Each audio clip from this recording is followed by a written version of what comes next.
हम singer गीतांजन thread song अपने सबके बीच बहुत सुंदर शिव चर्चा गीत लकैलू हाँ। शिव गुरु के शिव चर्चा में सबसे पहले शिव गुरु के कोटि कोटि प्रणाम करे छी। मैया भवानी के चरण में प्रणाम। जते गुरु बहन सब भाई सब बैसल छथि सब गोटे के प्रणाम। और ये गीत अपने सबके RCM म्यूजिक भक्ति चैनल से रिलीज भ रहल है। आशा करे छी अहाँ सब गोटे के ये गीत निक लागत। बहुत बहुत धन्यवाद।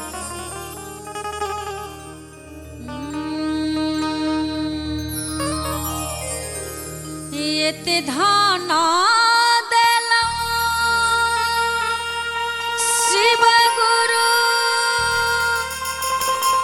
भरल अंगनमा बड़ सुनल लगना हे बा